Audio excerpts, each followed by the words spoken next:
section of the course. I forgot to mention 2 weeks ago that last week's lecture was not happening because of the sports day. Yeah, so apologies to those who, anyway. Okay, so let me recall briefly what we did. So we discussed some sort of foundations of the theory of sheaves and supermanifolds.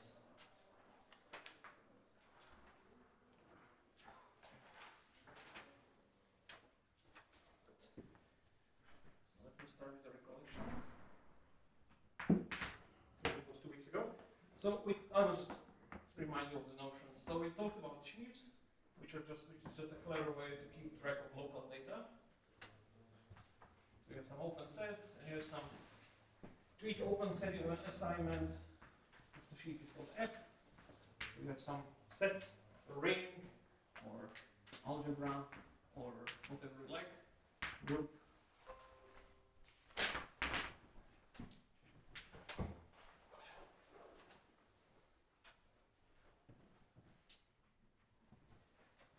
And this fits together in some sort of nice coherent way. And we discussed examples and non-examples of that. So everything that makes sense to kind of, everything that is local in a sufficient sense gives a sheaf. In these examples that we discussed. On the other hand, stuff that kind of cares about global topology, such as exact forms. So exact forms don't form a sheaf. Closed forms do, but not exact forms. Okay, and we define superalgebras. We remind you that this was stuff that was associative, unital algebra, respecting a Z2 grading.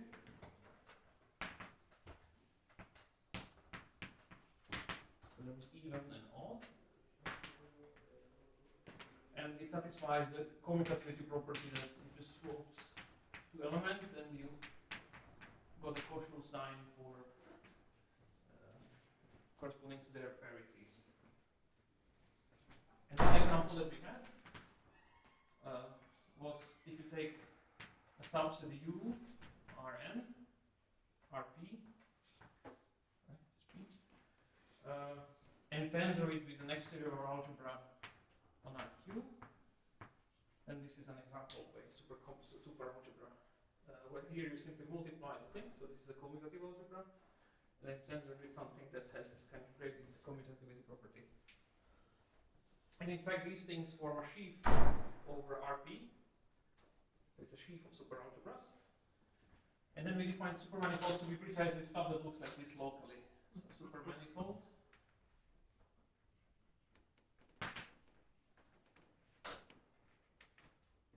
Curly M was, strictly speaking, a topological space with a sheaf of superalgebras.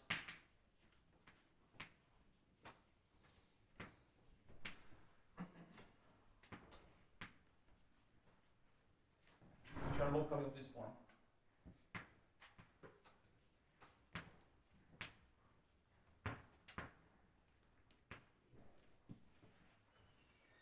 Locally isomorphic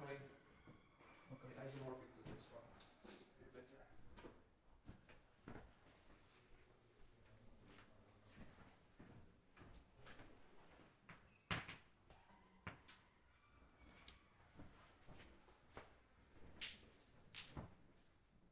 And simplest example of this was the space which we call R3/Q, which is simply the topological space RP with this sheaf. And we discussed we put on some coordinates, so we could take the kind of canonical coordinates here. Then there is two sets of coordinates. There's x1 up to xp, and then there were some, I think, called psi1 up to psi q. So these are,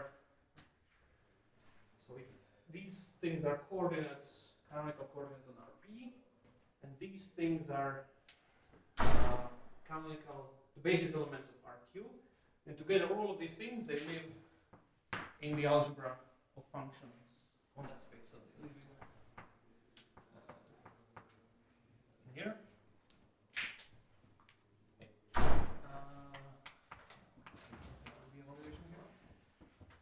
And we call them coordinates. Okay, so and keep in mind that these things are even, these things are odd.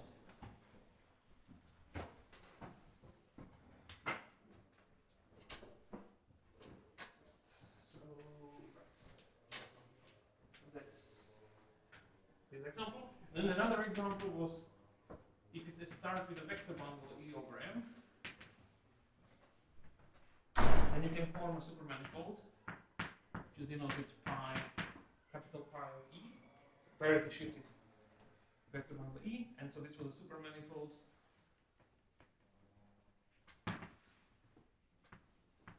And now what is the dimension of this supermanifold?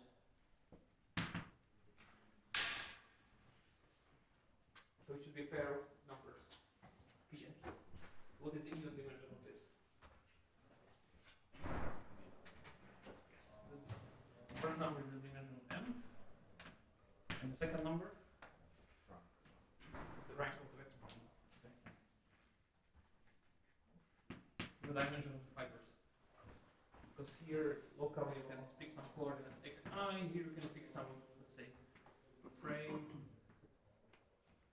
E alpha, and this thing gives rise to coordinates E, upper case alpha, upper index alpha.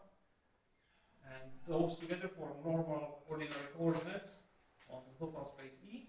And what you do in here is that you take the same coordinates but declare that these things are degree 1. Sorry, odd degree. This is even and this is of odd degree. Sorry. And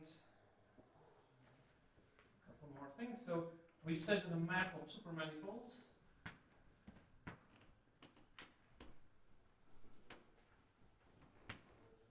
Curly M to curly N, say.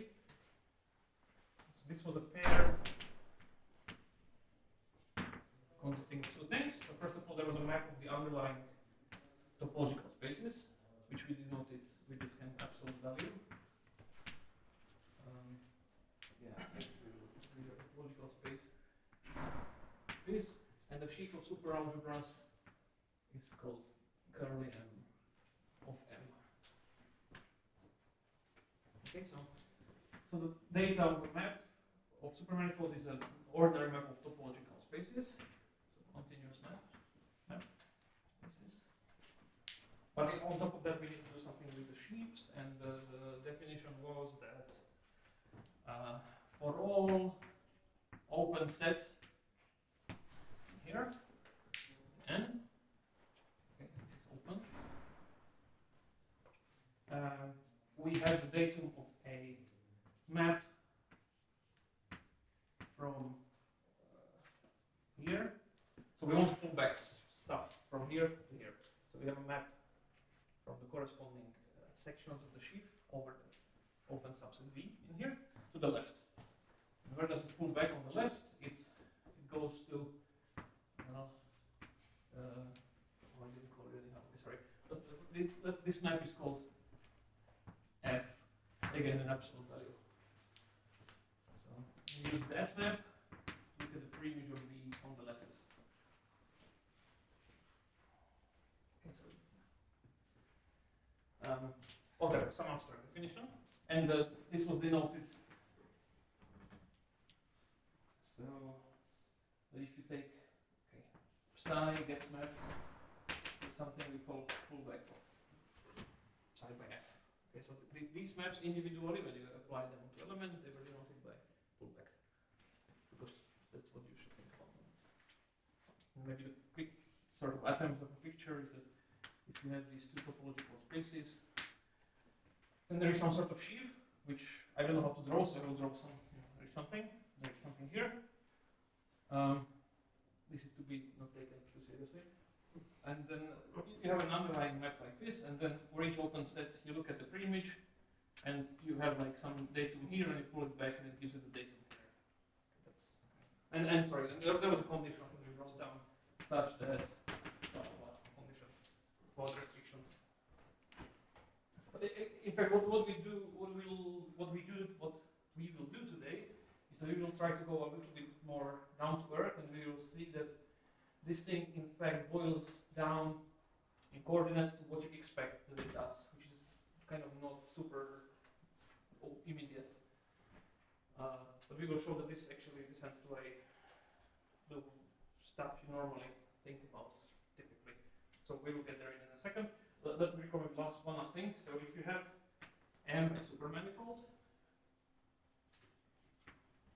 then we define this kind of ideal. So we looked at odd part of that superalgebra. So this is some subspace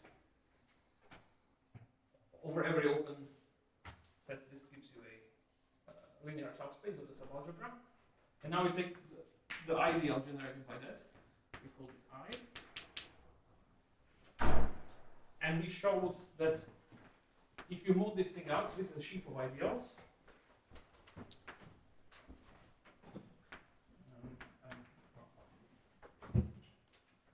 Okay. And then if you mod this out, so if you take your original sheaf and then you mod it out by I, then you get something that defines to you a smooth manifold. So this thing in fact has no odd things in it. So if you take this underlying topological space with this sheaf, then this gives you a smooth manifold. Gives a smooth manifold.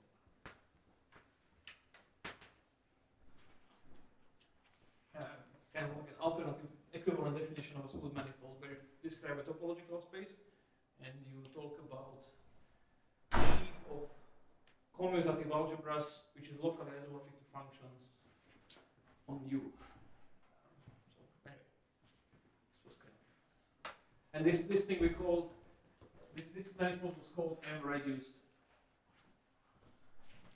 or potentially written in red if you like to make a joke.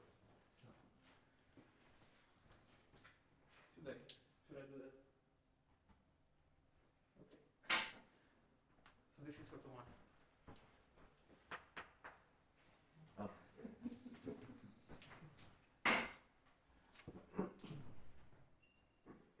Okay, yeah, and right, and this fact that you have a map from O to the quotient, you have this kind of surjective map. So this gives a map of the manifolds in the opposite direction. So this gives a map from the reduced manifold to M, which we call I think. So the moral was that this kind of underlying smooth manifold, it always embeds into the supermanifold. But there's no canonical way to go in the other direction. And I will comment on that a little bit further. Let me just say that this thing has the underlying map of topological space is the identity. So it's both of them have the same topological space, and you are just forgetting some odd stuff. So the underlying map of topological spaces is the identity. Okay. So let's remember this. And okay, so that's brief recollection of what we did the other day. And maybe let me finish with the definition that I might use, that elements, if you have a supermanifold, then elements of this thing evaluated on the whole space are called global functions.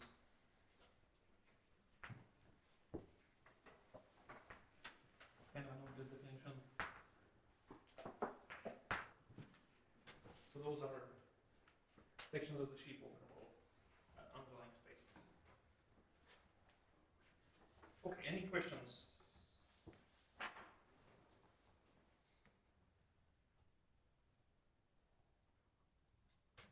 need to orient myself here.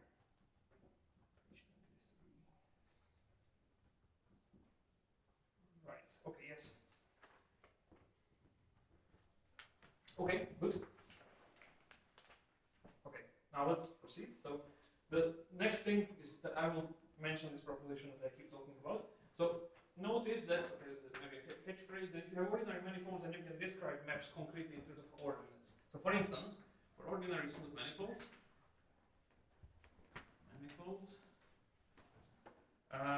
we can describe maps and coordinates. So far we haven't really talked about coordinates on supermanifolds. We talked about coordinates on this model space, which is these elements of the algebra. Let's do coordinates now. So for ordinary manifolds, you can describe stuff in coordinates. For instance, if you have a map from a manifold into Rn, so this can be described in terms of specifying n functions on M. Okay, so this can be described by x1 up to xn, so the coordinates here. So how do you describe a map? You look at the coordinates here and you tell me how these coordinates look like as functions here. So in other words, you give me n different functions. So this is functions on M. Okay, is that clear? If I have a map, then the way you normally describe a map is that, an example, if you have R2 to R, you would have coordinates x and y, and here you would have some w. Then if I give a map like this, then essentially I'm telling you that w is some function of x and y. That's how you describe a map in coordinates. Which literally means you give me one function on the left. If this would be mapping to R7, then I would need to tell you what W1 up to W7 are. Yeah. Is this point clear? It's kind of important. Although maybe not too surprising. Okay, so now the proposition says that you can do the same with supermanifolds. So this is a proposition.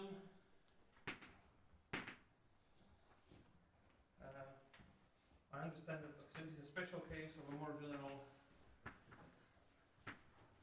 theorem of proven in latest. I hope I'm pronouncing it right. Latest. Latest. Okay. Okay. Good. It's actually Portuguese last name, but. Oh really? Okay, that's why I was confused. It's Portuguese Jewish last name. Okay. He was born in Russia and lived in Russia before he left to Sweden. Cool. So you can. So the reference is latest in 1980 and then Manin in 88. I think Manin is the book. Anyway, so what this thing says is that we will not prove this, but I will kind of it's an important step in our progress. So for M supermanifold,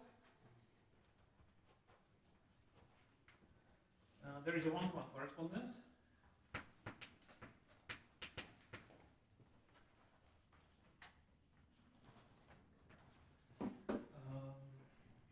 Let me switch towards maybe.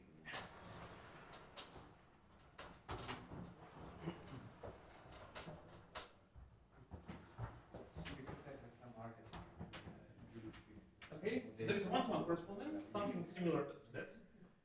And so on one side of the correspondence, we have all possible maps from M to R, P, Q.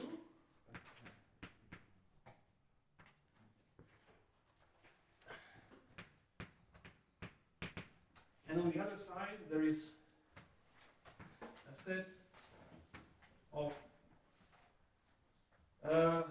functions, even functions,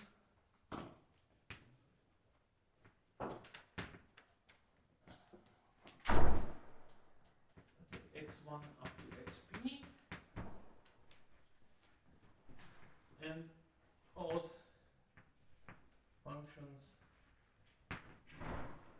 psi1 up to psi q, and these are all functions on M.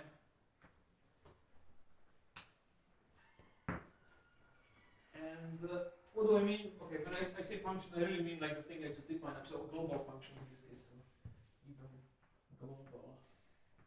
Sorry. Okay, so it's literally the same, not literally, but it's the obvious extension of that statement above. So you can describe, at least as long as you talk about maps into this kind of model space, which is kind of the simplest setup from which you can imagine you patch other things.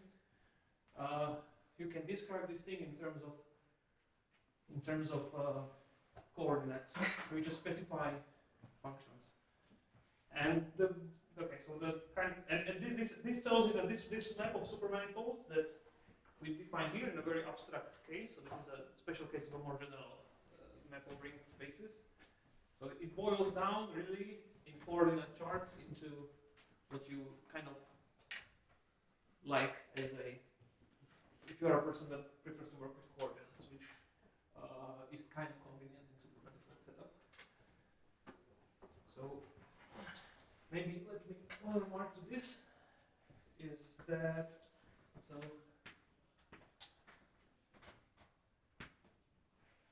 pull back.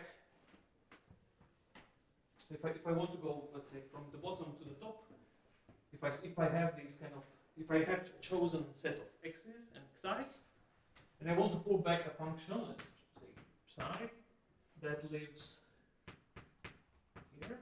It's like a global function on. Probably more instructive to say it like this. This is a global function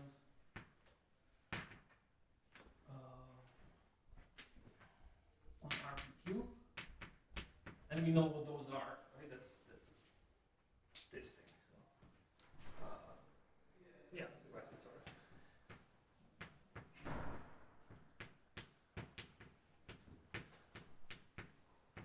Okay, so if you have a function and you put it back, and the claim is that this is simply the function which you obtain once you plug here those things. x1 up to xp, psi1 up to psi n. And because all of these things were now functions on the left, on M, then after plugging them in and using the composition rule, then this thing will be a function on the, on M.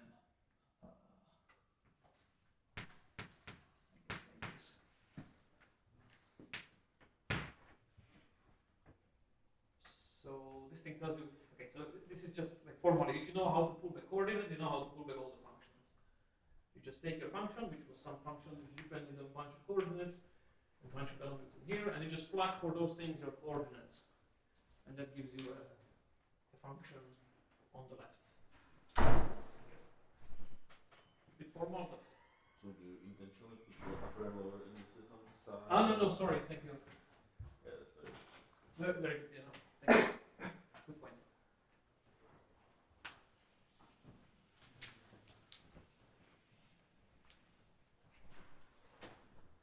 So this is a big proposition which we are not going to prove. Takeaway message is that you can work in coordinates. And this is what we will very soon do exclusively. But before that, there's a couple of cool things that one can do. So okay, let's give an example of this. So suppose that we have a map from R1/2 to R1/2 currently. So I prepared. Okay, so and let's call the coordinates here psi1 and psi2. So those are the generators of the algebra functions, and the same here, some y and I guess eta. And so now, how do you describe such maps? So, using the proposition, maps from here to here is the same thing as saying that you have three functions here, one even and two odd. All right, it's even. These guys are odd. The same here, even and odd. Okay, so this statement says that maps like this are precisely one-to-one correspondence with specifying what this thing is as a function here, and specifying what this thing is as a function here, while this one is even, this one is odd. Okay, so this thing is the same as saying that you have a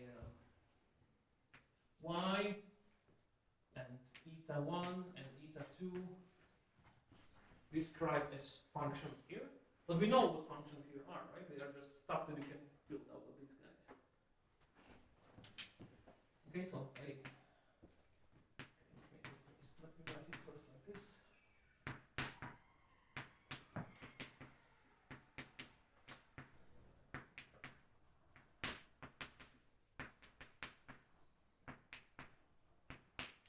And this one is even, and these two are odd.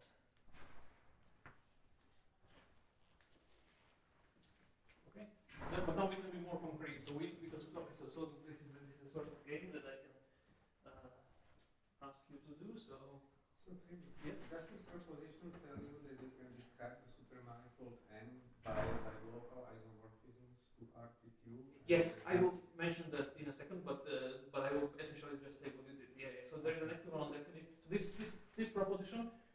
By the way, I say special case because in the more general case, you can.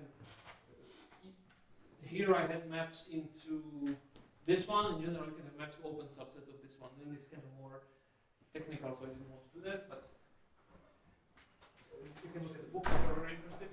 But yeah, one consequence of the proposition, which I wanted to write in a moment, is that you can equivalently define supermanifolds in terms of charts and transition functions, and it's equivalent by this proposition. Yes. Okay, so maybe okay then I'll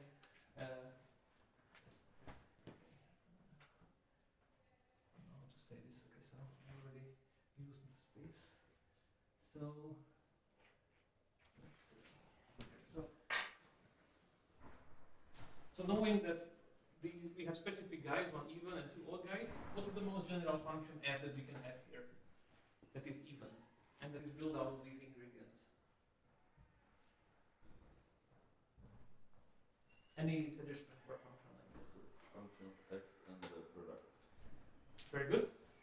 So, okay, so first of all, let me, okay, I don't want to use f. Okay, f1. We can have a function of x, and that's it. We can stop there. F0. F0. F0. You can use 1 and 2 later. Okay. Okay, so this is an example of an even function. On the left, yes. Is there something else? The thing that was mentioned before. So you can also have like f1. But you make it of both, no? Function of both x1, x2, and sorry, psi1, psi2, and x. Ah, yes, yes, but that's the F1, 2. yes. F1, 2. Oh, okay, I see. Okay, so we want all the coefficients. Okay. Good. Is there something more that I can build out of this thing that's even? Can I have like psi1, psi1? No, because they're odd. So psi1 anti-commutes with psi1. So that's because there are elements in here. Can I have this thing squared?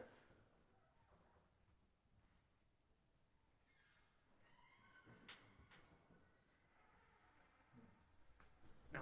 Yeah, because I can psi1, psi2, psi1, psi2. I can just swap one. Let's say the middle pair. You get minus psi1, psi2, and then I have psi1 and psi1 next to each other. Which is 0. So yeah, this is all. This is all for the first guy, and for the other guy, what can I get here? What is the possible color? What is the most general odd function I can have on R1/2? Something times psi1 plus 1. Perfect, thank you. So I guess you will probably want to call them G1, psi1 plus G2, psi2, and that's it. I cannot do anything more because if I multiply 3 psi's, then that is 0 necessarily. And here I have the same. Okay, so that is H1x psi1 plus H2x psi2. Okay, so in this way I can, in some sense, what I'm doing here is I'm encoding a bunch of smooth functions in some sort of clever way. So the first two functions I encoded as by saying that they have an even function, while in fact it was two smooth functions.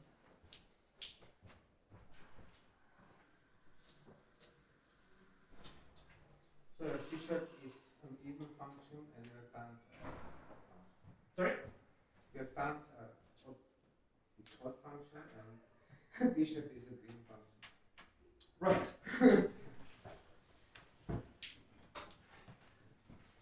That was intended.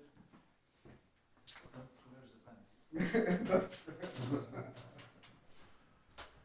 So should this result be kind of surprising? I'm not sure if I'm confused because I can only imagine functions like this. What would be like the general map between those two? Is it surprising that you can actually write all the functions in this way? Or no. There's no. Yeah, no. It was not surprising. Yeah, there is nothing really surprising happening. It's just that I'm stating sort of half obvious facts. But I'm saying that they kind of follow from this more. I mean, the proposition is kind of it's not immediately obvious that it holds, but it's not surprising. It's not like it's like intuitively makes sense sort of that you can describe stuff in terms of coordinates. But I mean, what it really says is that this definition that we had is kind of meaningful in a good sense. Like this very formal approach that we had, it boils down to the thing that you have, which is a good news. It boils down to the thing that you normally work with, like coordinates, which is good news.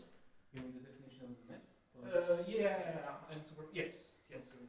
But maybe it was not what you were asking, right? You were asking about this example specifically?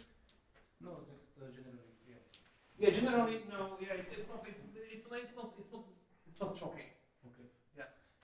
Is it difficult to prove this theorem? I haven't looked at the proof in detail, but it didn't look difficult.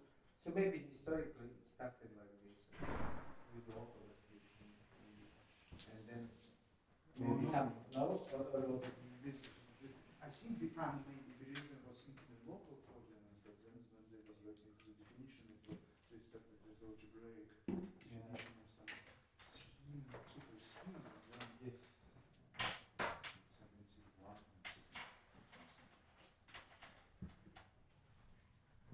But I think it's also a good comment here that if you think about the corresponding vector bundle, morphisms of vector bundle, They are different. yeah, they don't mix the fiber and the base coordinates. And Yes, did I want to say that? Yeah, it's probably good thing to say here. Yes, so thank you. Yeah, I think that's a very good place actually to mention this. These are nonlinear. So yeah, so as we said before, last time we ended with the Bachelor's theorem, which says that like you can every supermanifold you can see it as a parity shifted vector bundle over a smooth manifold. But the claim was that they are not to be confused because the identification was very non-canonical, and also so the maps between objects are different. So for instance, this thing, let me try to improvise. So this thing you can see it as like parity shifted bundle where E was simply a kind of R2 times R seen as a bundle over R. So you have one R and you have these other two directions, you see them as a vector bundle, and then you parity shifted, which means that you declare coordinates here to be odd. So that's what this is. It's equivalent. And if you will have a map from this guy to itself, which is what we have here, then if I go in the other direction, if I have a vector bundle map from this E to itself, this E is a bundle over R. If I see it twice, I can have vector bundle maps, but vector bundle maps have the property that they need to be linear. So I cannot. So if I here would have some. So your base doesn't need to be like on the base. It doesn't be necessarily identity. Like now I see relatively it looks like That's all also the identity. But this is morphisms of vector bundles are not necessarily all identity. yes. Sorry, you're right. Okay. Yes. Thank you. So I can be more general. I don't have to see this as like. Yeah. So thank you. So you can. I have these two vector bundles. It's the same vector bundle. I can imagine that I have it written here and here, and I can imagine that you have some map here, and you have some corresponding map. But because it's a vector bundle map, you still want that this is linear in the fibers. So if you have a frame E1, E2, then this thing should kind of map into linear combinations of that only. And here, that's not really what's happening. I mean, here you can do much more. The first one is non-linear, right? The first one is non-linear. Thank you. Yes. So this yes. So this is the extra. And it mixes also like odd and odd, even and even like even and odd it mixes, right? Because on the base you would have only function of x, Mm-hmm. whereas here now you have between even and even, which mixes Right. odd and even. Yes, I see. Right. So yeah. So if you would have a vector bundle map and you would look at the corresponding map of the supermanifold, then what should be true is that you get this one but without this term, right? That's what you're saying. That's why vector bundle maps are like it's a different category. Like maps of vector bundles only allow you to do linear changes in the fiber coordinates. Here you can do in principle anything as long as you preserve the parity. Somehow from this is also obvious that this Bachelor theorem is non-canonical. Yes. Exactly. Thank you. Very good. I think this is better than what I. Okay, good. Okay, so now maybe a couple of remarks.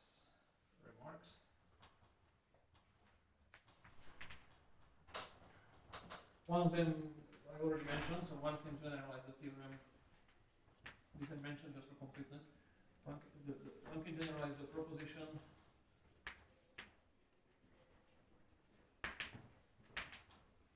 to maps from M to U, where this U is a open subset in RPQ. So you can see the more details. I just mentioned this for completeness. You can show that you can define products of supermanifolds. So one can define products.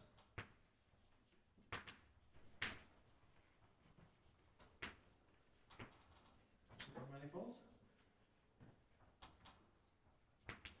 And the way you do it is that you proceed in a category. You use the category theory to kind of guide you to what the proper notion of products is. So in a categorical way. And what it boils down is to say that, okay, first of all, and this gives what one expects, and this gives, oh sorry, let me be specific what this means. So in a categorical way,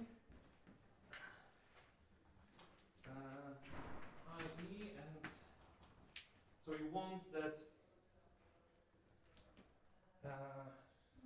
with names. Okay, so that if you take maps, so home is a categorical name for the set of maps. We know what maps of supermanifolds are. So you want to define the product of, in this case, N and P by this property. So you want that this thing is the same as maps from M to N times maps from M to P. So you know, if you think about the sets, so this is true in sets. Like if you have a map from a set to a Cartesian product is the same as specifying what the map to the first factor is and what the map to the second factor is. And you can use this to kind of in the map of supermanifold. Sorry, in supermanifold world, we know all the ingredients, right? We know what the maps of the supermanifolds are. We know what this is. This is the Cartesian product of sets. This is a set. This is a set. Whether it's a product of sets. So you can kind of use this to lead you to what this thing is. And this is kind of the way I'm a little bit and maybe here, but anyway. So but then so okay, so if you can by requiring this, you can define the product by requiring this condition, and this gives what one expects. Maybe put a mark. For instance,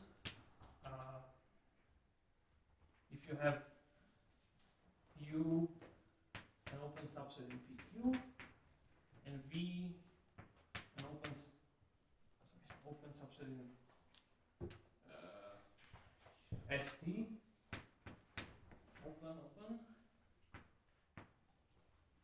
then if you unwrap this approach and then you will see that then U times V will naturally be sitting inside the product. Or in other words, this one slash Q plus T, and on the level of the corresponding topological spaces, this thing will be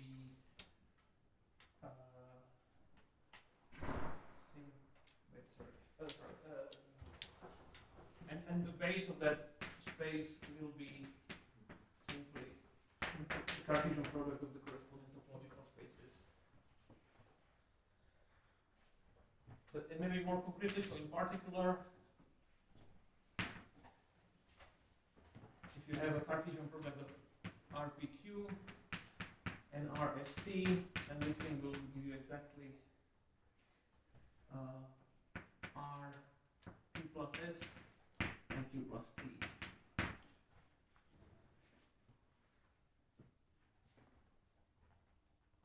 And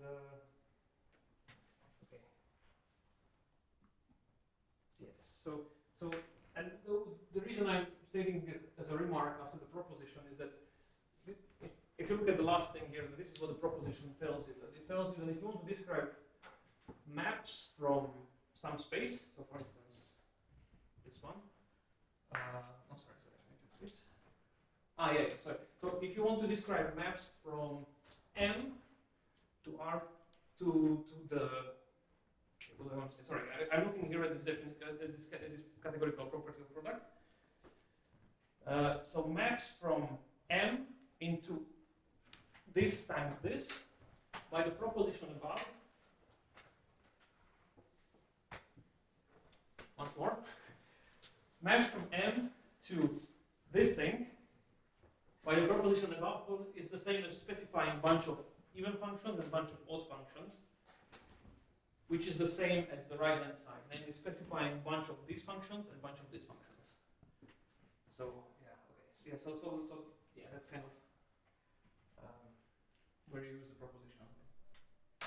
That it tells you that this, for instance, this last equality that I wrote, it fits into this very nicely using the proposition. Sorry, a bit organized.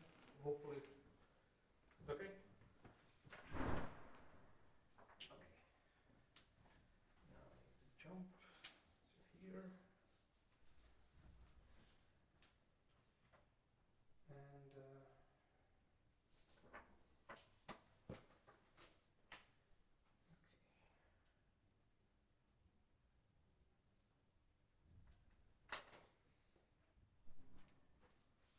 okay, so I wanted to make a comment on a thing that I said the other day and that we said before, that you have a natural map. Let me quote the remark again. So we've shown before that the smooth manifold always lives, there's always a natural map like this. Now let's make a comment why does the map does not exist the other way naturally. So I think that this was a question raised by someone. So I think it's a good question. So, okay, how did I want to do this? So,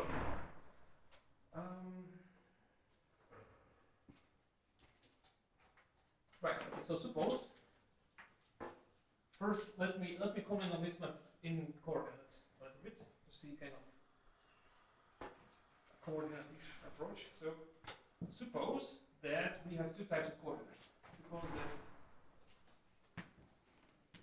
we have two types of coordinates on our supermanifold.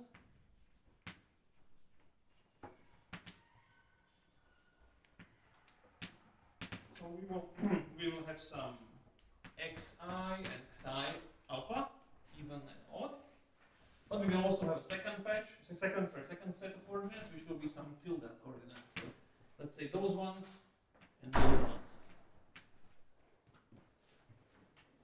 Okay, and because they are coordinates, I should be able to express one in terms of the others. So these things should be even. So these are even functions of these things. So in other words, in general, I can say that I can express them in terms of some transition functions, like J, and because it needs to be even.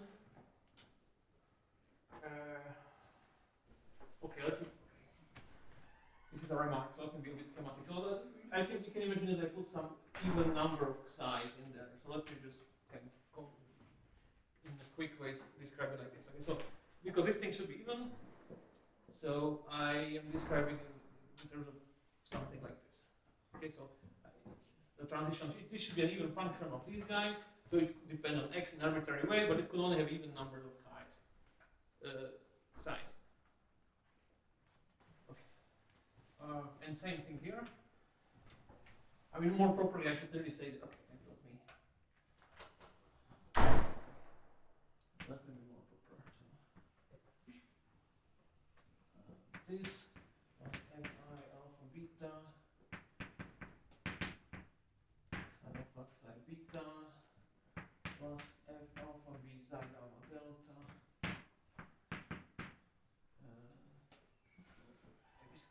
Let me erase the index here.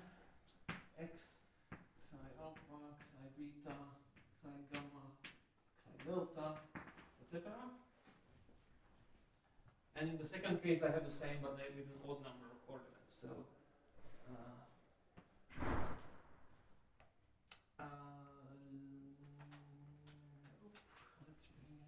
But because it needs to be odd, it needs to start with it needs to have at least one psi. Okay, so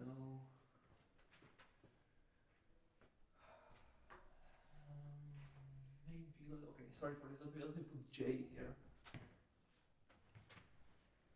keep some sort of sanity and to use different index here and here. Let me call this beta. And okay, so. How can this look like? So there could be some alpha beta, and there could be dependence on x. Okay. Or I can have three psi's, psi alpha, psi beta. Oh god, okay. This is already messed up, sorry for that. Alpha beta, delta of beta.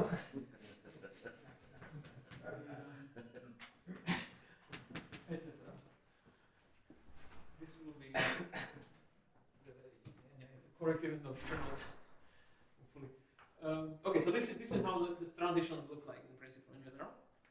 And kind of you want these things to be invertible, so you want to be able to pass from one side to the other and vice versa. And what this should mean is that first of all, this thing should be what's the thing? Like it should have like the Jacobian of this thing should be invertible or something.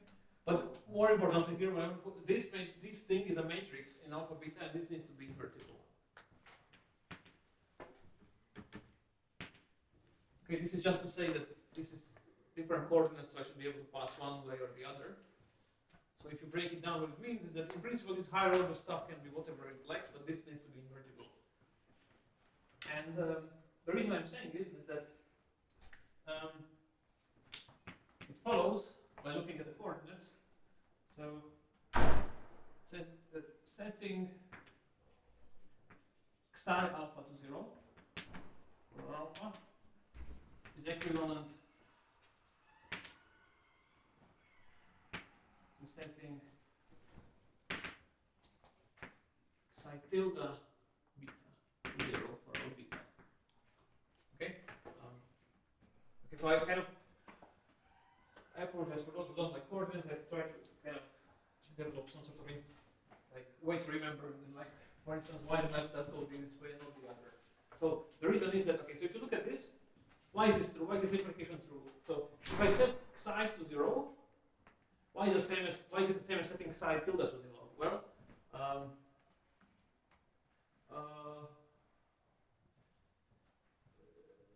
yeah, that is okay. Did I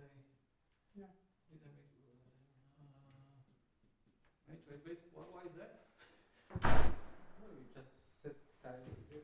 I mean, if I set xi to 0, then xi tilde is 0, then it's true. But if I set xi tilde to 0, we should go the both But ways, you can invert it now because G is invertible. Because Also, you it's can invert this formula and write xi is function of xi tilde, Yeah. which starts as G Yeah. inverse and then some other terms. But even if I don't invert it, I mean, because this thing was kind of symmetric, so I just picked one of them. Yeah. So yeah, so I guess it's suffices to show it in one direction because the transition was okay, yeah. So right, so if xi is 0, then xi tilde is 0. And because this was kind of a symmetric thing, or using what Tomasz said, I can use this formula to invert it, if this is invertible.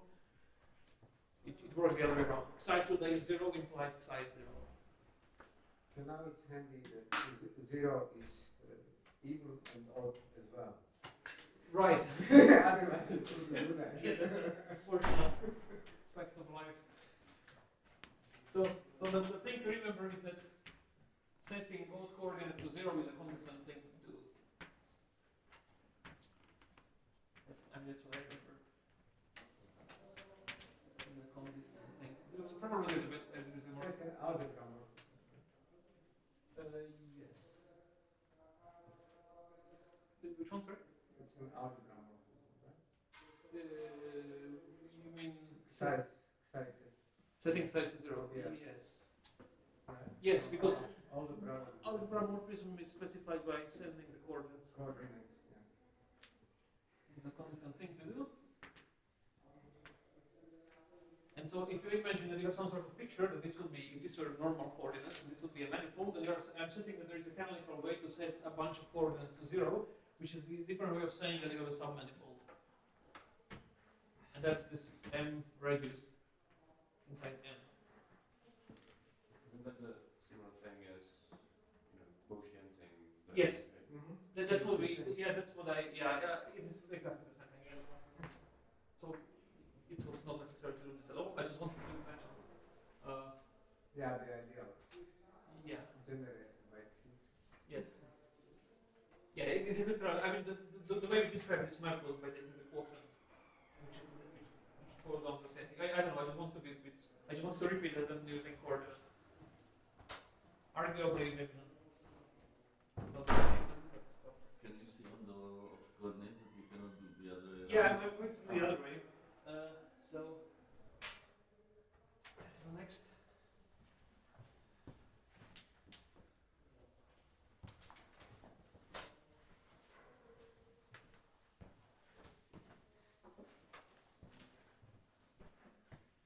It's a bit more, it's a bit weird to go any other way, so I hope the thing I'm going to say will make sense.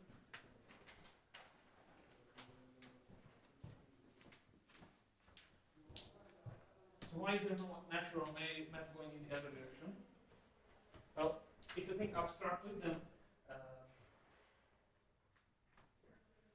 as was mentioned before, this thing was really just a quotient map on the level of the superalgebras. So the underlying reason, algebraic reason, is that there is no way to,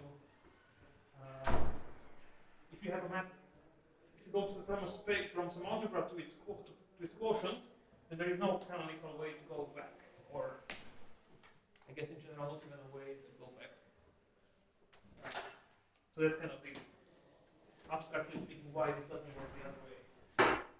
You can go to quotients, but there is no natural way to lift make a But here it would seem not that locally, if you have function which runs only on bottom coordinates or on the even coordinates, then you can inject it into functions that depend on both odd and even, like locally. It would seem that in this specific choice of That it works. algebra, it would work. yes.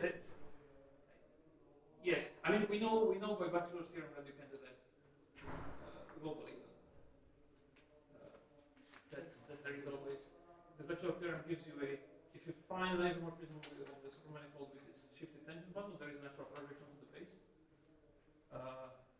But it's very non-canonical. And so the example that I employ kind of. But you said natural projection to the base, but that's before you change it into supermanifold. On the Lecter-bundle level, the projection exists, but when you make it supermanifold, then it's no longer natural, no, I guess.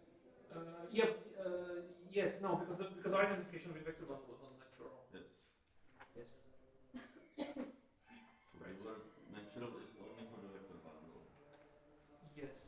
Although that's wait. So now I'm even confused. That's the map of there's the projection on the vector one even induce a map on the supermanifolds? Maybe it probably does. I mean, if you specify.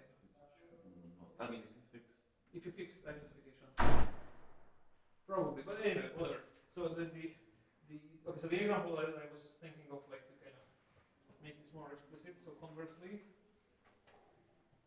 to take the simplest kind of example where things get weird, and that's this error R1/2.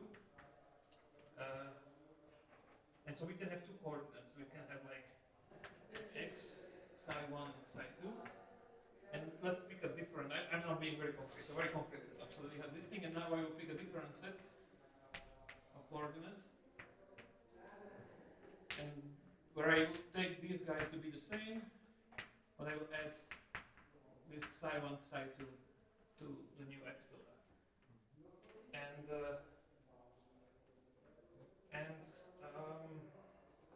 Okay, so the underlying reduced manifold in this guy is just R1, R.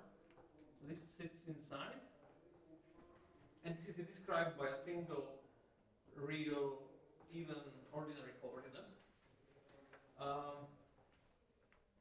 So the thing I want to say is the following. So like, if you would have a map from the other direction, so you go from here to here.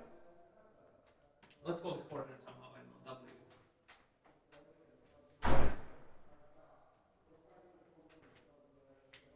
So having a map from here to here would mean that you take this coordinate and you express it in terms of some even function here. But okay, one thing you can do, you can set it to x.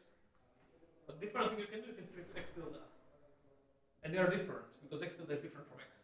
It's not a very clever, but yeah. So there is like, and which one should you choose? I mean, in this case, there was a natural set of coordinates, but on a general supermanifold, we don't have a preferred set of coordinates. You just know that an isomorphism with this model space exists, but you don't know which one is the preferred one. So there is no way a priori to distinguish between these and these guys. So if you set W equals to x or W equals to x tilde, for instance, they are equally good, but they are different. So that's why there is no canonical way to go back. I realized now that I wrote it up, I didn't have to even introduce coordinates, I could just, but well, I guess okay.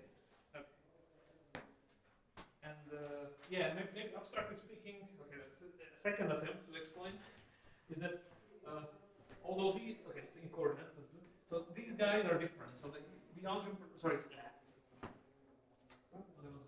so, no, they are the same, but no, okay, let me not say that. Sorry, I think that's confusing. Supermanifolds, they are the same.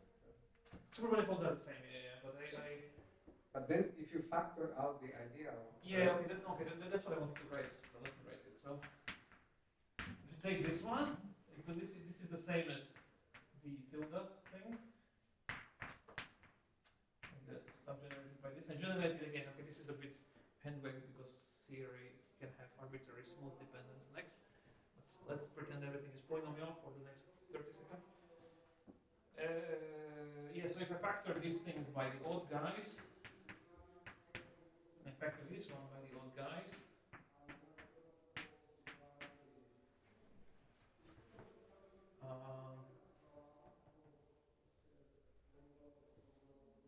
yeah, I don't know what to say about. Once you get functions of x, and then you get functions of x twiddle. Sorry? Once you get functions of x, and then you get functions of x Okay, twiddle. yes, right, okay, yeah, okay, yes, then I can say yes, thank you. Yeah, but they were the same before, it's a confusing. But, okay, but if I'm sorry, okay, I apologize, this is too confusing. But I mean, what I want to say, like, if you pick this coordinate, there is a natural way to go back. You say that this thing, you send it here, and here you would send this generator here, but it just gives a different map. Anyway, sorry, let's forget that I ever wrote something, and I will edit it from the recording. Maybe you can say that this algebra isomorphism is not induced by a vector bundle. Yes. Okay.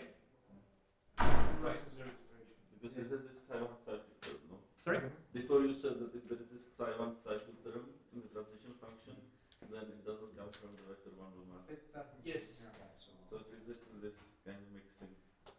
So that's mean you have a two non-isomorphic vector numbers. Yes. Yes. Yes. Mhm. Non-isomorphic. Yeah, because the base doesn't go. Okay, yeah, thank you. Yes. Right.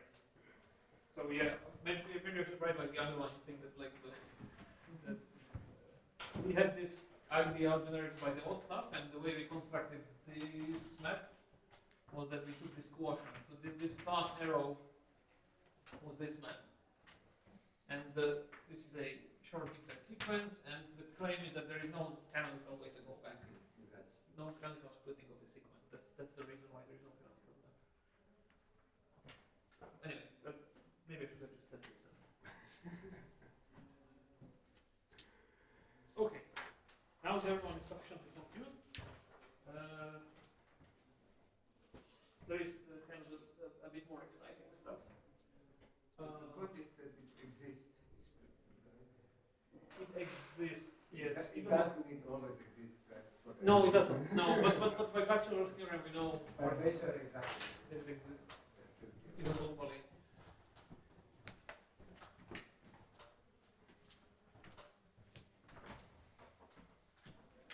Any questions, comments, complaints, anger remarks? So how far Threats. this would work exactly the same way for the gradient? Well, Using it's- gradient. So we have experts in the audience for this. So there's a thing. It works so far mostly the same. Yeah. So in n graded there is natural way in the other direction. Yeah, in Z gradient there is it. Yeah. Due to the same reason. Thanks. Because you can get back to degree 0 by combining positive and negative degree coordinates, which in n gradient you cannot really always increase the degree. So I see. Yes, right. Nice. So we can write the envelope of x tilde equals x plus something odd if you only have coordinates of positive or negative degree. or it could be even times even, right? Psi1 can have degree 1 and 2 and psi2 minus 2. Right. But let's say you in negative degrees, it stops somewhere, and then you still have this problem that you can combine Yes. negative and to 0, but well, you can shift, like with the finite shift everything to the positive, right? Well, like So so it looks like you get a different thing, right? but I guess it depends on like. Whereas this like a kind of trivial, you can rewrite everything probably just. But it sounds. You know, But in some of the approaches you treat the degree 0 coordinates kind of differently, right? Like you cannot move them. Yeah, you cannot probably. Well, that's what we you do. can right? degree shift an arbitrary Z manifold. Yeah. We can have a gradient vector bundle and we can shift whatever we want, but for an arbitrary Z manifold, we don't know how to shift that. Yeah. Okay. That's true. Sorry. Yeah. So I don't know Okay. what Yeah. That. Bachelor theorem for Z manifolds identified with that. Right. Actually, now is a great time for break. So let's make a break for 10 minutes. Just for vector space, it would be okay. I'm great. Okay, welcome everyone after the break. Yeah. Hope you had a break. So let's now do a particularly exciting thing, which I call internal homes. So what is it? This is a useful thing to know in general, and in supermanifold it can be very enlightening if you don't know about it, because it clarifies a lot of confusion that probably many people still have. So, okay, so what is the idea? So, let's speak a little slightly categorical language now. So, suppose that you have two supermanifolds. So we know what the map of supermanifold is, right? So we know that it is Homes. homes, H-O-M. Looks like homes. It's, yeah, no, sorry, home. It's a video. I think people call it like that, right? Internal homes. Okay. Okay, so we have two supermanifolds. So we know what a map is. It was described abstractly as some pair of data, satisfying some properties, locally in terms of some coordinates. In either case, we had this thing like this thing which I used before. I didn't maybe say, well, this is the set of such maps. Okay, set of maps from M to N. The important thing is that it's a set. Okay, so it has points. Like you have a map, and that's a point. It's a set. But doesn't have any other structure. Yeah, but does it have any other structure?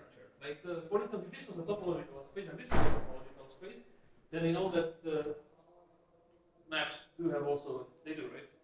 Yeah. Like the map to topological space is also a topological space. Canonically. That's correct. Okay. Even if you're, yeah, and if this is a manifold, this is a manifold, this is an infinite-dimensional space, but you know, you can pretend it's a manifold of some sort. So you often want the space of maybe more down to earth. If you have a group and a group, then the map of two groups is also a group. If you have a map of two vector spaces, then maps of two vector spaces also form a vector space. So sometimes it's useful to have this object also live in the same category. So it would be lovely if this would again be a supermanifold. Now, unfortunately, there is like this dimensional thing. Like if this would be normal manifold, the map between them typically is infinite dimensional, and then we need to talk about infinite dimensional manifolds with some technical issues and all that. But let's ignore that for the moment. But yeah, so the idea is that can you give this more structure? So there is a okay, that's it.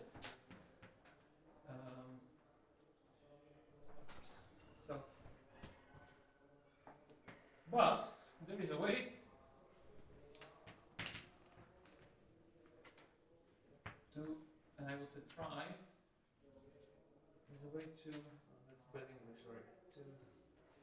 There's a way how we can to tempt to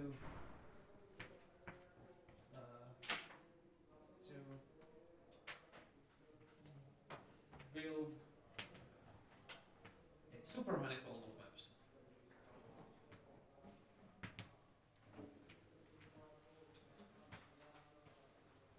And this thing is denoted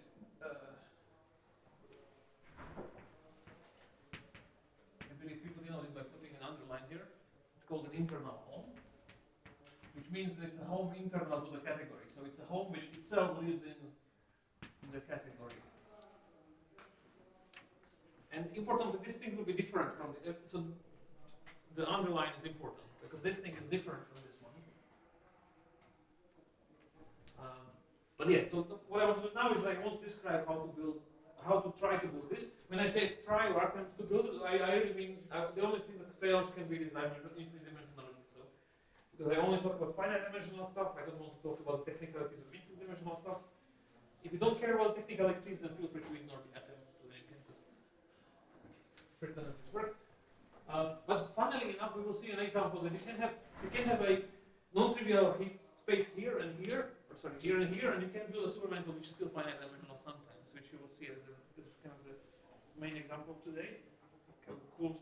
Is it related in any way if you have sheaves that there is like the whole sheaves the like the whole morphism of sheaves and category of sheaves which are different because one of them is a sheaf? Is it similar or is it different? Because then you also have like two homes.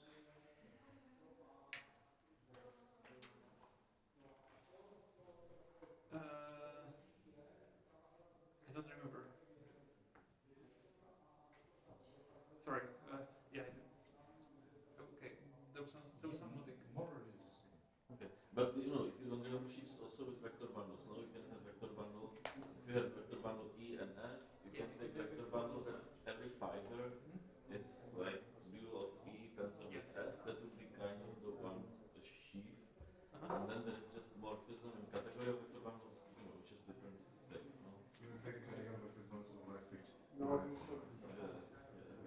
Or identity. Yes, that's yeah, it's even different. Yeah. Okay, sorry. Yeah, maybe. Maybe to be sure. So. Yeah, maybe. Yeah. Thanks. Okay. So how do we do this? So nodes that are sets. We have an identity similar to the identity that we saw before for how we build products. So not really similar, but okay. Anyway, so if you have sets A, B, C, then you have the following statement that if you look at maps between sets, this type.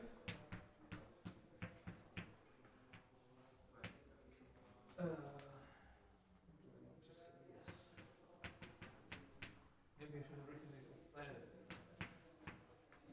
So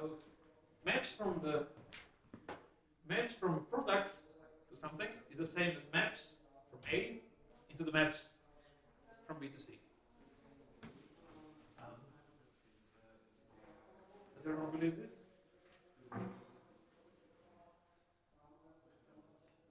In both cases, it amounts to saying, if I give an element A and B, where does this go in C? So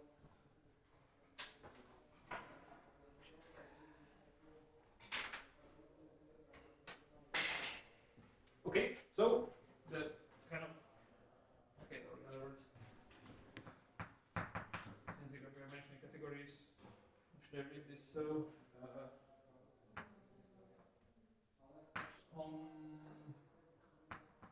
B is the right adjoint.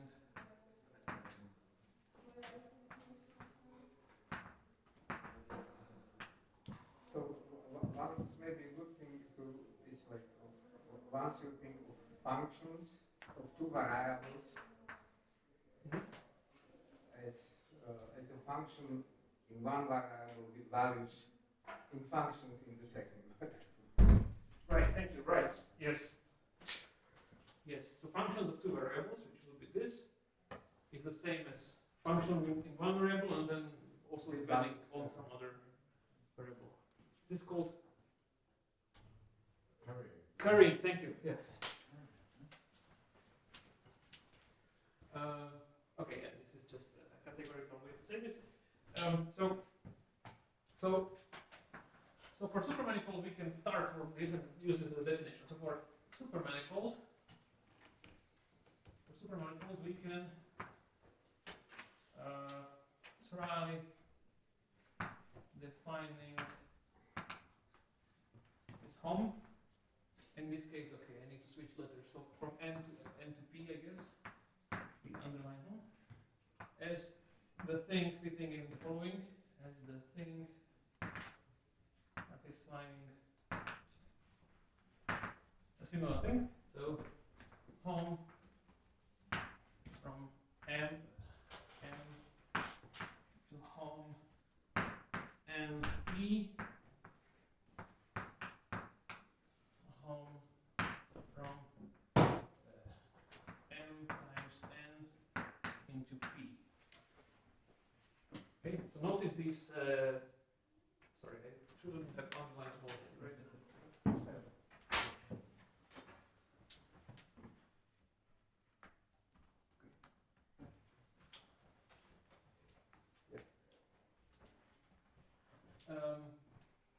Right, so the idea here is that if you look at this thing features multiple things that are worth mentioning. So there is only one underlying in here, in this diagram, in this equation. So do we understand, do we understand everything? So M and P are some supermanifolds.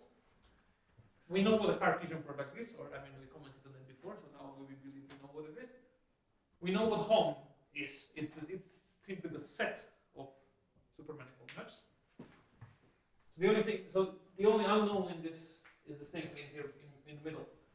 And so we can use this kind of to try to define it. So it's like this space of maps is the supermanifold that makes this work in a nice way for all atoms. Okay, so let's be concrete.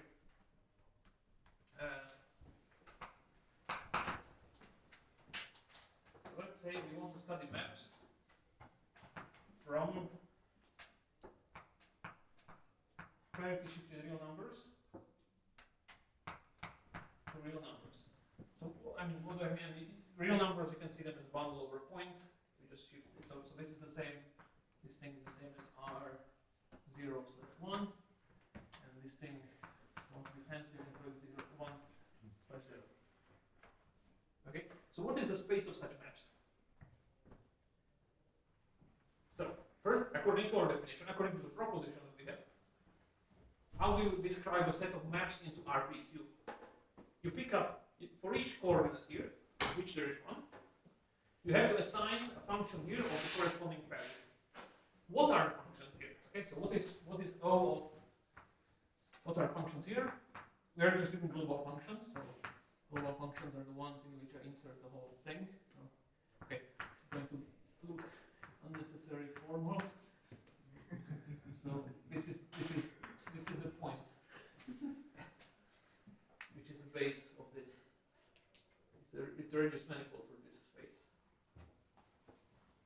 Okay, I want to have sections over this. Okay, this is global sections, global functions. Okay, so what are global functions on this guy? So if I call the coordinate somehow xi, then what are the possible functions that I can have here? What is this? So if you remember the definition, roughly speaking, you have this one coordinate. What can you build out of it? That's kind of the concrete question. The more formal thing, if you remember, so we had this RPQ, and we had like the functions, sorry, the global functions on RPQ. They were functions, smooth functions on the base, tensor with exterior algebra of RQ. But really, you know, the question is like, what can you build out of one single odd coordinate? So what can you build out of one single odd coordinate? We can have a real number. Thank you. Yeah, so some real number, let's say A. Plus big psi. Thank you. So you can have something like this, where A and B are real numbers. Right, so that fits in.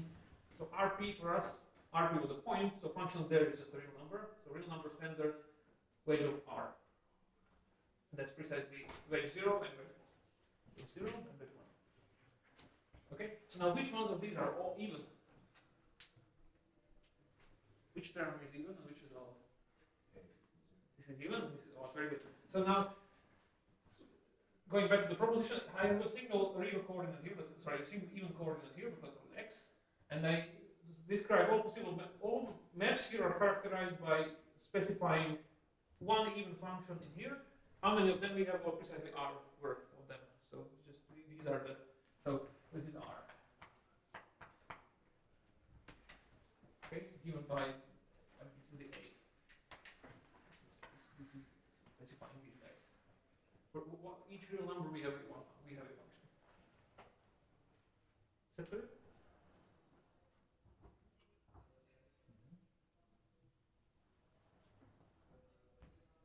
I see questions? No, I don't see. Okay. Can I have a question to the general definition? So if you take the right hand side as a functor, then you delete the m and consider that as an input. So there's a functor from supermanifolds to sets, or maybe the opposite way. I don't know. So if that is representable, you get a supermanifold by or something like that. Yes, but do you need to say by unit? Isn't it by like by saying that it's representable itself? I think Generalised then tells you that representative functor is equivalent just to maybe just the uniqueness part or something. Okay, but I mean, right. Yeah. Okay. Sorry, yeah.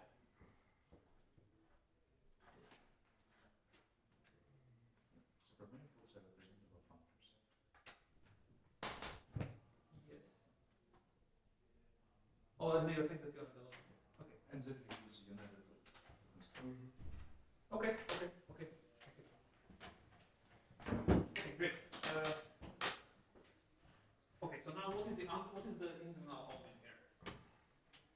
Okay, so what is home from R 0/1 R 1/0.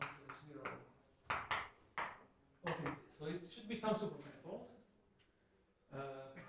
Perhaps it's okay. You might not be surprised, but let me tell you if I remember correctly. So if this is a supermanifold, if this really exists and everything, then it's reduced smooth manifold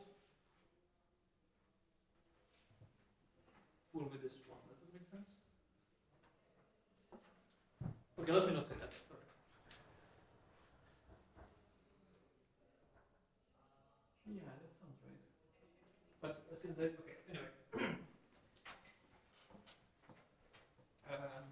Okay, so let's get back to the question. So what is this thing? So in order to kind of find out what this thing is, so let's calculate the right hand side. So let's try to arrive at something like this by starting with something like that. So suppose that we take all possible maps from some fixed supermanifold M and this guy here into R1. Yeah, okay. So let's calculate what this is. Calculate in quotation mark. Right, that's the right hand side. And then if we manage to get whatever we want into the form where it will be homes from M to something, then we know that something is a good candidate for what this thing is.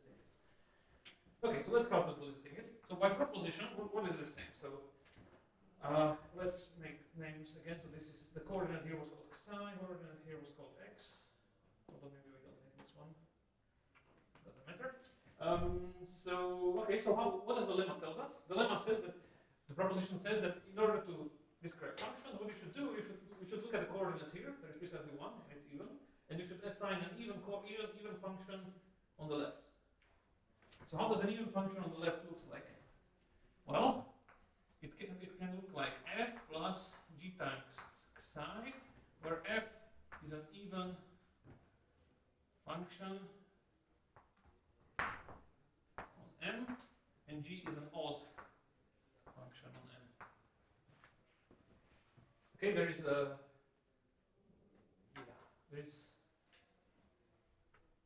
you probably can't believe when I say this. So you can have, there is one odd coordinate, and you want total thing to be even, so you can either have this thing multiplying some odd stuff, so that together it's even, or you can have an even stuff multiplying one. That's this and this one. Okay, so now, well, you can forget actually about this first part. So as I said, this is the same as like an even, like one even function plus one odd function on M. And if you go back by the proposition, then this thing tells you that this is the same as home from M into R1/1. Precisely the same amount of data. Okay, I'm kind of working on the level of sets, so I'm kind of, there's some more stuff going on, and you should talk about some naturality and stuff, but at least like in the first approximation, looking at this using the lemma, this is definitely isomorphic. And all these things are isomorphic. So the conclusion to draw from this is that this thing here seems to be a natural candidate for the internal home. And indeed that's the case. So you can show that maps from 0/1 into R1/0 is isomorphic to 1/1. And more generally, let me sneak this phrase as a theorem so that I won't have to prove it.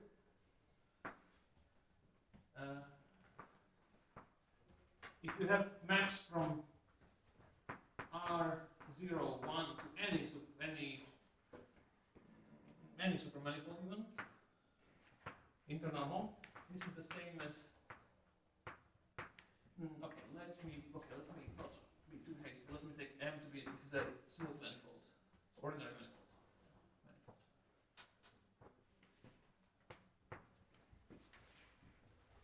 So the theorem says that the maps from this strange beast, this R01, into any manifold is the same as taking the tangent bundle to the manifold and then parity shifting it.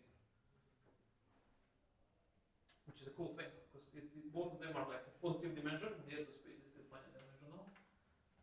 Okay, maybe it's not as cool as it, but anyway, it's cool. And maybe a picture to have in mind for this is that, and I mean, you see that this is a special case because the shifted tangent bundle to this one, just add another copy of this one, and then parity shifting and decreasing to get one. Okay, so the idea to have in mind is something I want to mention here is that one can try to think naively of supermanifolds.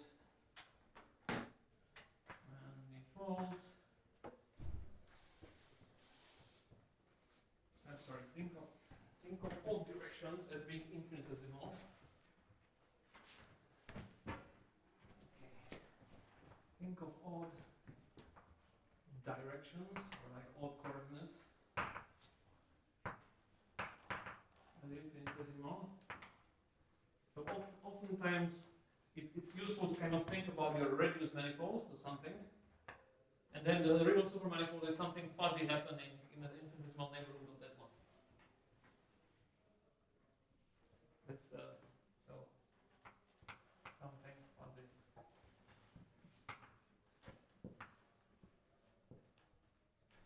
Happening. It's not a very concrete picture, but you know, the idea behind the picture is that if you would have these odd directions, which would correspond to some odd coordinates, psi, alpha. And these psi's have the property that if you, because they are anti-commuting, if you square them, you get 0. So in a sense, they behave like infinitesimal objects. Because infinitesimal object, if you square it, will also get 0. Yes? So under what circumstances do you expect that you get like finite dimensional supermanifold when you do this internal home? Like, is it always when you have only a Grassmann? Like, I think so. Yeah. because they don't have like dimension, no? Because Right. Yeah, or you can have this thing to be a point. And your favorite examples, no? Sorry? Your favorite examples. Right. So yeah, if this both are points, for instance, then the result. Yeah. So I mean, yeah, interesting. If this is like a manifold of positive dimension, I expect that it happens if only there is no even coordinate here. like in coordinates, it's kind of obvious, right? Yeah. If you have coordinates on M, xi, so for map, you need one real constant and one odd. Because xi should be some ai plus bi xi with a even and b odd constants. Right? So you just use what the functions. Aha! You're saying, okay, so if this would be x alpha, and each of them you can express as Some a alpha real plus beta alpha odd beta alpha odd times psi. times psi. I see. And because this is odd, right? This is And odd. it is the same number of them, like of the evens. Yeah, so you need to have, yeah, so maybe specify by this thing, so you need to specify a bunch of a's, which just gives you a point on the base Yeah. of m. And you need to specify something that sticks in this kind of morally infinitesimal direction, which is a vector. Thank you, that's very nice. And yeah. So is this internal home, like does it exist more generally, like in some category of supermanifolds? I mean, you defined it kind of categorically, no? Yeah, you didn't prove that that it exists, yes. and that depends on which category. I guess so. I mean, If it's dimensional or finite dimensional. Yeah, if you're finite dimensional, then expect it exists. If it's infinite dimensional, then if the appropriate definition it exists. I would say, right? So for what did you say for finite dimensional ones, it only exists in these like special situations? Yeah. Yeah, that's why I wrote attempt. Okay. To kind of So avoid by this. attempt you mean kind of unsuccessful one, except for few very special cases. Yeah, but unsuccessful in the same sense as if you would have normal manifolds, that it also Yeah. you can only if you're fine with infinite dimensional stuff, then it exists under appropriate with appropriate restrictions. Yeah, indeed, I had an example. Another example that I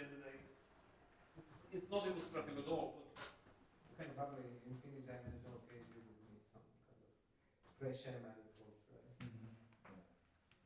Yeah, that's why. Frechet is a manifold. You can ask what this is. But So this is something that ordinary home. What is the ordinary home from this one to from ordinary? This is not ordinary manifold. What if I wouldn't have internal home? But what is the possible maps from a manifold to R01?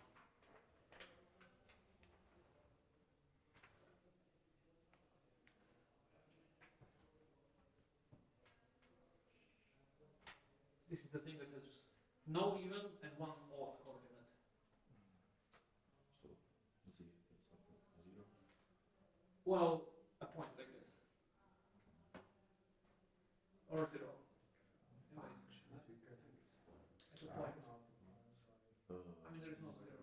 Yes, I'm sorry, so it should be some. Well, there's only one way to map. Yeah, I mean, the all direction is. I mean, there is. Okay, so you would need to take the coordinate here, psi, which is odd, and you need to find exactly specify a odd function here, but there is only one odd function here, which is 0. Yes, but point would have R, no? So it's not that. No, but. I mean, No, but as I said, this is a point. No, not as a space, as a set. Yeah, it's yeah. So this is just one point. And but when you put the underline and well, then this thing becomes kind of big. So I mean, with appropriate definition, I would say that it's this one. It's like functions and then you parity shift. Yeah. So this is a very bad, very large manifold which has no even coordinates and has very many odd coordinates. So can you repeat how did you? So you need to find on the level of functions. You need to find odd function as function of coordinates on n. Sorry, Psi should be a function. you're asking why this is or why is it? Yeah. If you can repeat this. Yeah. So first, normal. Normal by proposition, you should specify an odd function in here. Yes. How many ways there are to do that? There's only one and the zero function. Exactly. Which means that there is only one map. So a point. A point in a sense, is like a single one point set. Point, but as, as morphism. One single morphism. One single morphism. Yes. Yes. Now, having this, you should be able to do stuff like what do I want to do? Okay, let me attempt to give a justification for this. So, if I would take, let's say, map from this guy into, hopefully this works. Let me try to do the same thing we did. So let's find out. That's better, yes.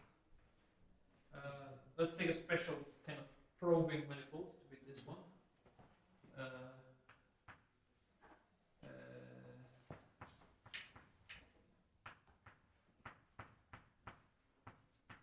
Okay, so we would want this thing to hold. If I copied it correctly. So, well, okay. So what is this thing? This thing. Right hand side is the space of all maps from here to here, which is the same as taking this is one odd coordinate. So this is the same as specifying one odd function here. Now, how do odd functions here look like? So if I call this coordinate eta, then odd functions here are precisely eta times a function f, where f is in c infinity of n. So this is kind of the same as c infinity of n. And well, I mean, this goes a little bit outside of the scope of the proposition as I wrote it, because in the proposition I always wanted the target to be RPQ. But if you imagine this is some sort of RPQ, then you would need to specify. Well, okay. Plugging this thing here makes this work. So if you imagine the date, then this is that I put this thing here, then I'm claiming that this holds. So what do the maps from this into this look like? Well, well, if this is some huge RPQ, which it kind of is, then I would each coordinate here I would need to specify one coordinate here. Wait, does this work? For each coordinate. Yes, no, it works. If this would be, I don't know, if M is a circle, I would have Fourier or something as the other. You know, you would take the Fourier basis.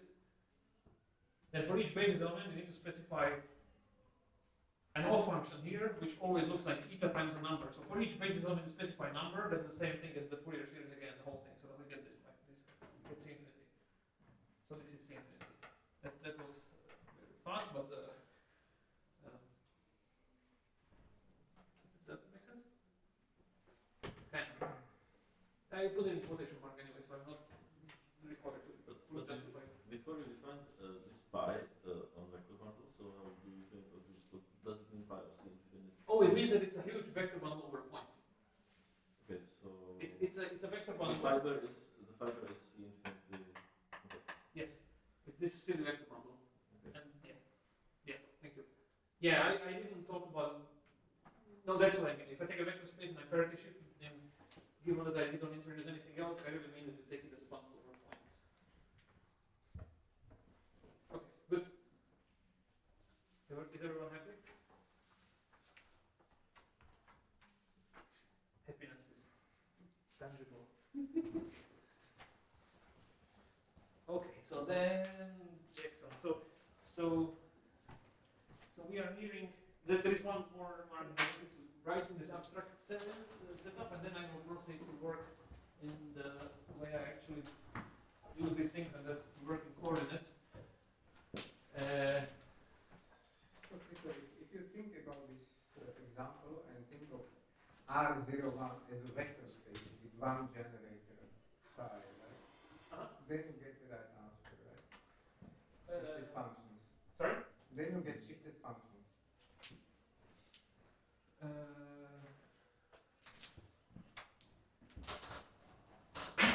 You mean think R01?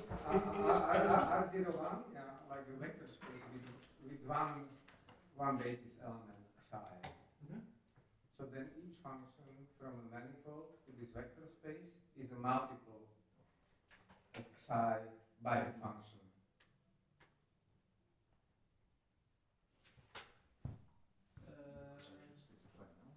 Because you should specify the coordinate, right? Right. So you get shifted functions.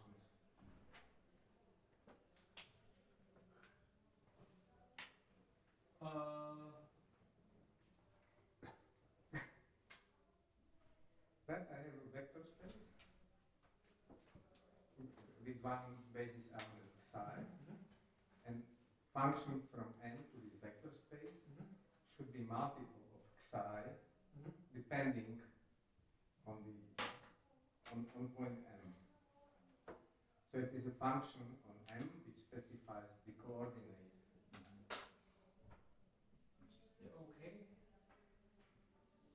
But okay. So you kind of want to do things directly, not in. I'm not saying it may be an accident. No, so the what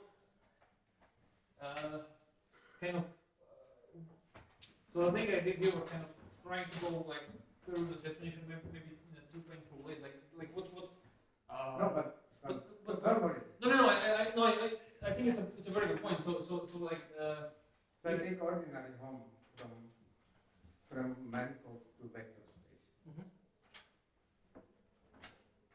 Oh, I see what you mean. Okay, sorry. You would just like tensor the thing with the vector space.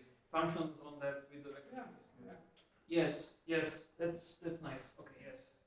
Okay, cool. Right. So we're saying that if I would have vector space, an ordinary manifold in the vector space, and this is simply C infinity of m, or the chief of functions, or whatever times this guy. Exactly. And so you can carry it with this if you would have like some, I don't know, gradient vector space. Instead you would tensor them as super algebras. Right. And that gives you the same result. that's a. I like it. Yeah. In fact, yes. Yeah. That's a useful way of thinking. I would even say yes. So if this would have some one kind of basis d alpha, and this thing would have some size and dA. Like in principle, in any like local description would be Yeah. like that, right? Yes, that's right. Yeah. Yeah.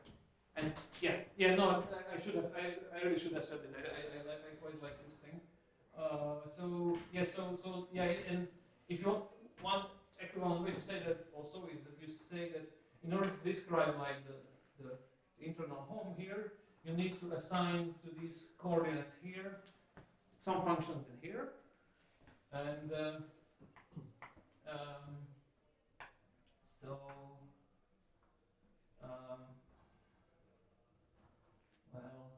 Also chatbot. Yeah, so I mean, if this, sorry, if this, let's say this thing also has like even and odd things, like E and F, and it's A and capital A or something. Okay. So to specify a map, I would need to, normally I would say that you need to specify this thing in terms of functions here, and so this, you get some even functions, so let's call it E even A of EA.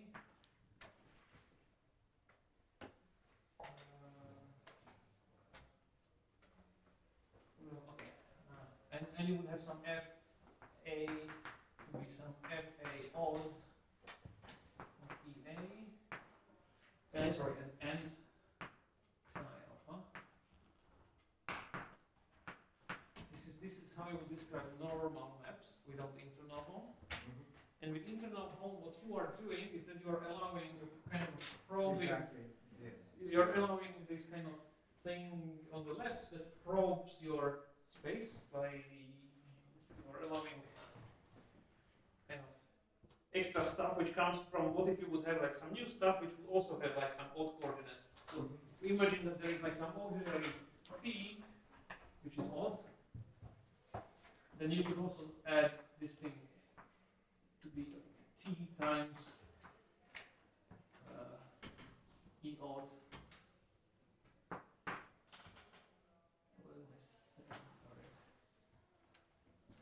This was supposed to be x. No one corrected me. Okay, which means that everyone is confused. Okay, sorry.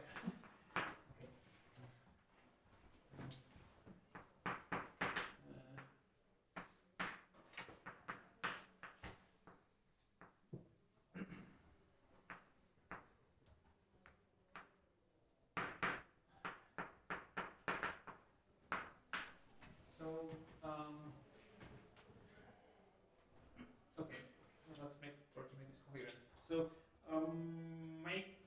So doing this internal home means that you're kind of allowing for this possibility of probing by some extra thing. So let's say that extra thing would be described with some odd coordinate or set of odd coordinates. So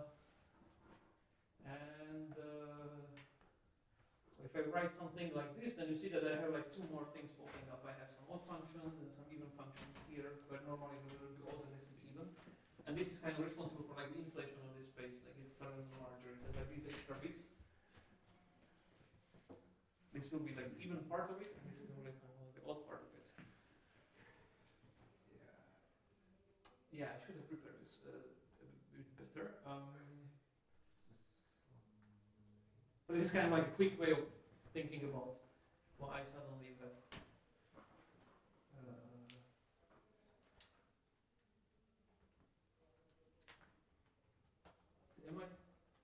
Is it correct what I'm saying? But I think it's easier to explain this as functor of points. Yeah, functor points. That you can define supermanifold by specifying this functor as maps to any other supermanifolds.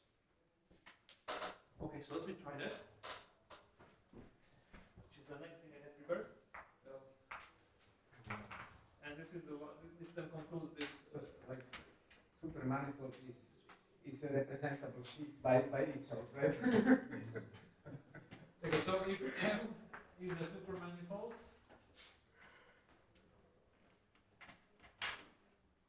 then one can define a so-called functor of points.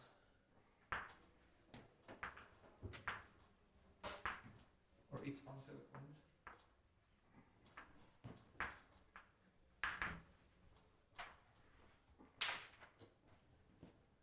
Since I didn't give the category a name, not we call it supermanifold. So we would have a functor from the opposite category to sets. Then we define it on, you give me a supermanifold, a fixed M, and I assign to it spaces from N to M. And you can figure it out what this does on morphisms. So in other words, and conversely,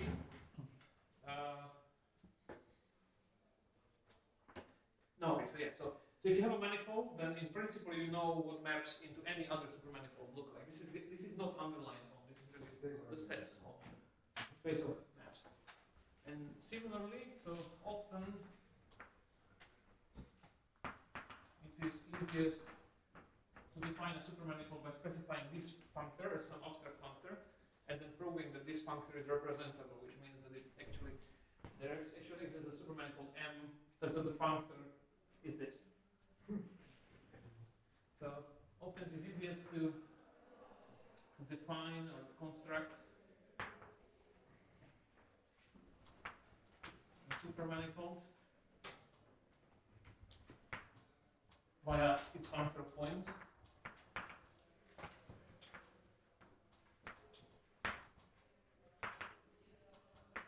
Which means that you, i.e. we specify a functor from supermanifold of set, and then prove that is representable. And prove that it is representable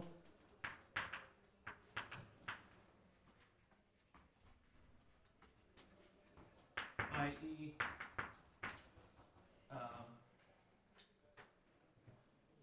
Well, that it is this for some M.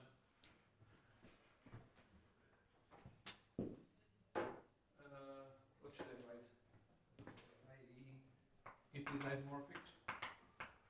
Actual isomorphic. Probably. What does representability mean? Yeah, I think it's actually isomorphic. Yes, right.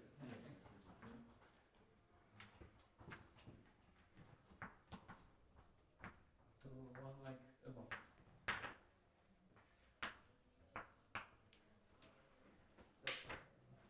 That's one. And this is the easiest way, for instance, as far as I understand, how to build up super Lie groups concretely. Instead of talking about them, you specify a bunch of sets. Is to say, like, when I have a supermanifold, what is the bunch of set corresponding to it, and then you can show in some clever ways that it actually corresponds to some maps into a supermanifold. So why do you put the M in the second slot and not in the first one? What is the kind of motivation for choosing this? So this thing is called endpoints. Sorry, this set. Or endpoints? Or points. Points. Not point. If it's just a point, like a simple one, then it's all the points. So points. If it's just a single. Yeah, if n is just a point, like Then it's a point, yes. then it's Oh, you mean the thing? All points. then the set is the set of all points. Yeah, but an element. Oh, I see. So, oh, yes, sorry. This is the set. Thank you. Set of endpoints. Yes. Element where there is an endpoint. That's the definition of an endpoint. If n would be a point, then this would be a point. But there are In N. points in N. So there are like endpoints in N. Yes, it's a generalization of a point in n, which is just a point. But if you have manifold, okay, you can put point in it, or you can put the manifold into a point. No, there should be two. Yeah, but the second one is kind of boring. But you can think about this. Manifold you can represent by functions its value in a whole, right? So you have a maps from the manifold to a point. Then, but the supermanifold you should define functions with values not in the point but in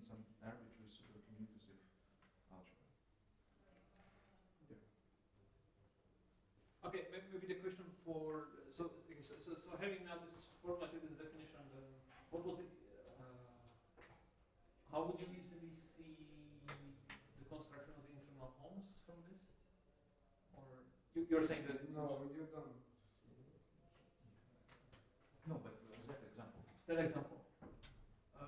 Exactly, because you specified some, you needed some arbitrary odd t, right? So you're looking at the points with values in R01. But then you can do it functorially. You can actually take the points in any supermanifold, and then it will allow you to build these odd and even functions from both odd and even pieces.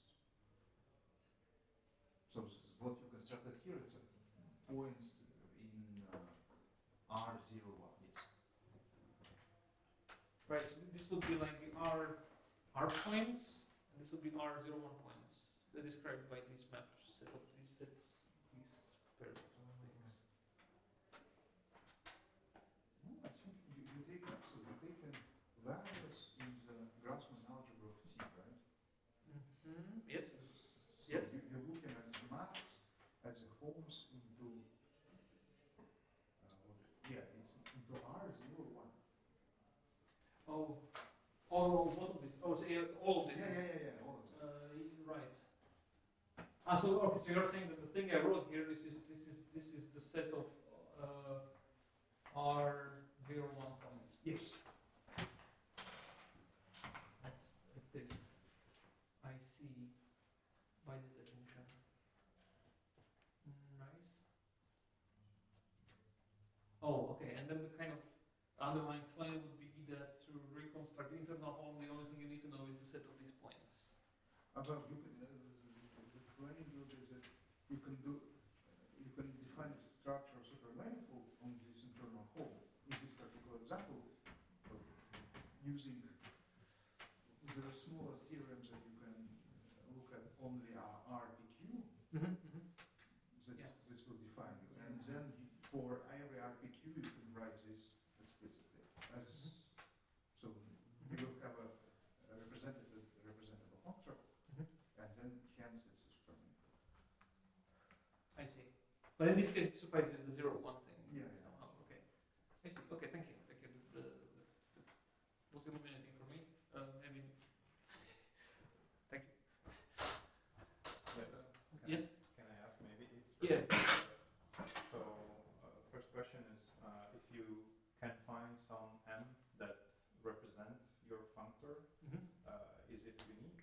Like, can you fully specify the supermanifold by the functor of points, or I think it's unique. sorry. I And think second question, because it's related, is there?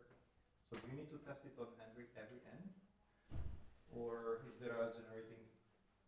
Well, in this example, it seemed that in order to describe all this, it was enough it was enough to check what these guys were. So not even RPQ, but just an R01. No. But then it's not unique because you can choose R1 free, and it still will give you. R13. So you should check it on arbitrary supermanifolds. So Yes. Wait, why?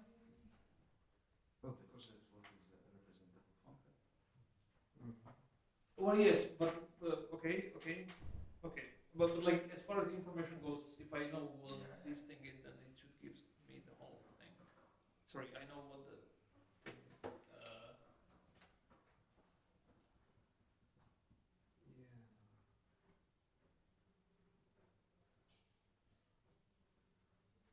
I mean, maybe this is a silly thing to say, but like there was a proposition here that said that if I have a Superman, if I know what, this is the internal home.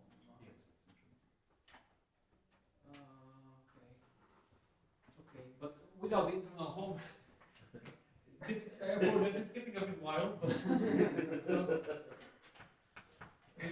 if you would take this thing, and I think this is T of M. Sorry, this is M. No, that's not true. No, that's not true, sorry. No. It was the byte. No, it was the liter one. No, it should be the body of the shift attention one local. Okay, so let's not talk about that.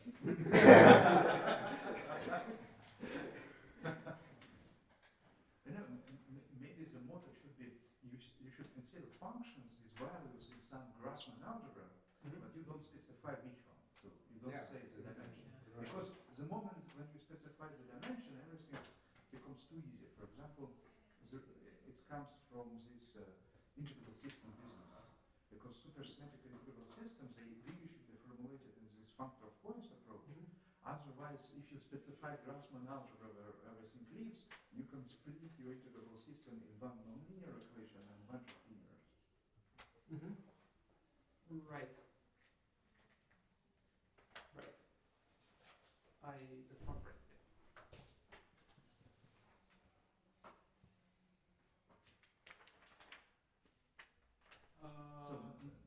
To generalize that small example of functor of points, you now say that t is some arbitrary odd function on some supermanifold, and then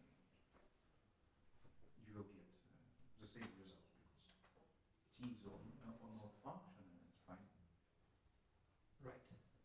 Okay, so I make this promise that okay, so this essentially the plan. Okay, so this essentially concludes this kind of the abstract part of this introduction. Next time I wanted to kind of go down to earth and work with the coordinates, but I will probably start by explaining this properly, and I mean along the lines you are suggesting.